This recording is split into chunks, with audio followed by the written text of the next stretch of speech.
عزیز سامعین و سامعات، اللہ رب العالمین نے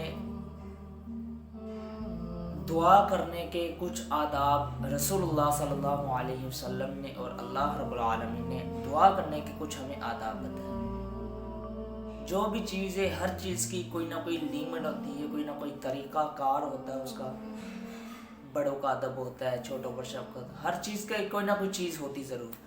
دعا کی ایک چیز یہ ہے کہ اللہ رب العالمین سے ہم نے دعا کرنی کیسے ہے، اس کا ادب کیا ہے، دعا کے ادب کیا ہے۔ سب سے جو پہلی چیز ہے نا عزیز ساتھیو، سورۃ البقرہ میں اللہ رب العالمین نے فرمایا کہ سب سے جو پہلی چیز ہے، اللہ رب العالمین پاک ہے اور پاکیزگی کو وہ پسند کرتا ہے۔ تو ہمیں چاہیے کہ جب یہ اللہ رب العالمین سے دعا کریں تو ہم پہلے پاک ہوں۔ آج ہم کسی بھی شخص کے پاس جاتے ہیں، کسی نے ہمیں پیسے دینے ہو تو وہ فون کر کے بلاتا ہے کہ یار آپ مجھے آتے ہو۔ وہ ہم سے اگر اوپر والے لیول پر ہوتا ہے تو ذات کے لحاظ سے، تو ذات ویسے اللہ رب العالمین کی بڑی ہے، تو ہم تیار شیار ہو کر جاتے ہیں، ہم کہتے ہیں کہ یار کہ پتہ نہیں اس سے کتنی بڑا بندہ ہے، کتنی بڑی شخصیت، میں اس کے پاس جا رہا ہوں۔ تو اللہ رب العالمین کی ذات ایسی کہ جو کسی کی تعریف کی، کسی بھی تعریف کی محتاج نہیں، تمام تعریفیں للہ اللہ رب العالمین کے لیے ہے۔ دوسری چیز اس میں یہ ہے کہ جب بھی ہم دعا مانگے صرف اللہ رب العالمین سے مانگے، کسی دوسرے کے لیے دعا، کسی دوسرے سے دعا نہ مانگے، کیونکہ غیر اللہ سے مانگنا چاہیے، صرف اللہ رب العالمین سے ہمیں دعا کرنی چاہیے اور اللہ رب العالمین ہی ہمیں عطا کرتا ہے۔ اور تیسری چیز اس میں یہ ہے کہ ہم جب دعا کرتے ہیں تو اپنے بھائیوں کے لیے پہلے دعا کریں۔ غائبانہ جو ہمارے پاس بھائی موجود ہیں، ہم اجتماعی دعا نہیں کر رہے، اکیلے بیٹھ کے کر رہے ہیں، تو ہمیں چاہیے ہم دوسرے کے لیے بھی دعا کریں، کیونکہ رسول اللہ صلی اللہ علیہ وسلم نے فرمایا کہ جب تم غائبانہ اپنے مسلمان بھائی کے لیے دعا کرتے ہیں تو فرشتے اس پر آمین کہتے ہیں، تو وہ کہتے ہیں کہ تجھے جو تو نے اپنے بھائی کے لیے مانگا اللہ رب العالمین تجھے بھی عطا کرے۔ اس سے بات ثابت ہوتی ہے کہ ہمیں اپنے بھائیوں کے لیے بد دعا بھی نہیں کرنی چاہیے۔ رسول اللہ صلی اللہ علیہ وسلم کا ایک واقعہ جابر رضی اللہ تعالیٰ عنہ بیان کرتے ہیں، وادی بوات کی جنگ میں تھے، ہم رسول اللہ صلی اللہ علیہ وسلم کے ساتھ تھے، تو کافی قصہ لمبا ہے، تو ان میں سے ایک انصاری تھا، وہ اونٹ پر بیٹھنے لگا تو اس نے اونٹ کو کھڑے ہونے کے لیے کہا، اس نے تھوڑی سی دیر کر دی، تو اس نے اسے کہا کہ تم پر اللہ رب العالمین کی لعنت ہو۔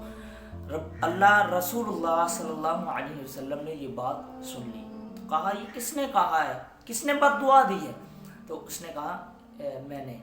تو اللہ رب العالمین رسول اللہ صلی اللہ علیہ وسلم نے اسے حکم دیا، کہا کہ تم نیچے اترو، اس سے تم نیچے اترو،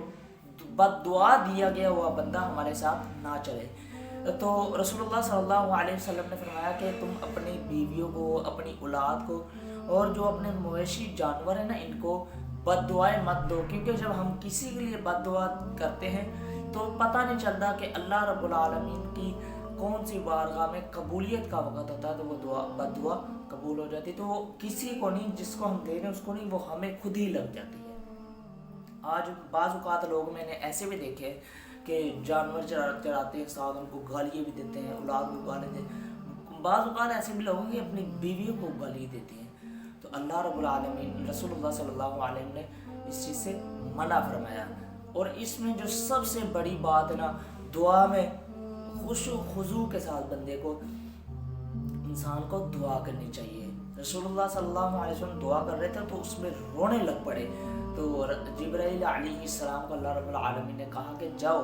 پوچھو اللہ کے رسول صلی اللہ علیہ وسلم سے آپ کیوں رو رہے ہیں، کیونکہ اللہ رب العالمین تو جانتے تھے، کوئی ایسی چیز نہیں جس کو اللہ رب العالمین جانتے نہ ہو۔ پھر بھی جبرائیل علیہ السلام کو بھیجا کہ جا کے پوچھو کہ اللہ کے نبی علیہ السلام کیوں رو رہے ہیں؟ تو کہا میں اپنی امت کے لیے رو رہا ہوں۔ تو کہا اپنی امت کا خیال نہ کریں، ہم انشاءاللہ ان کی ہی حفاظت کریں گے۔ تو رسول اللہ صلی اللہ علیہ وسلم نے فرمایا جب تم دعا کرو رو لو، اپنی دعا میں رویا کرو، اگر رونا نہیں آتا تو رونے جیسا منہ بنا لیا کرو۔ اللہ رب العالمین کسی بھی،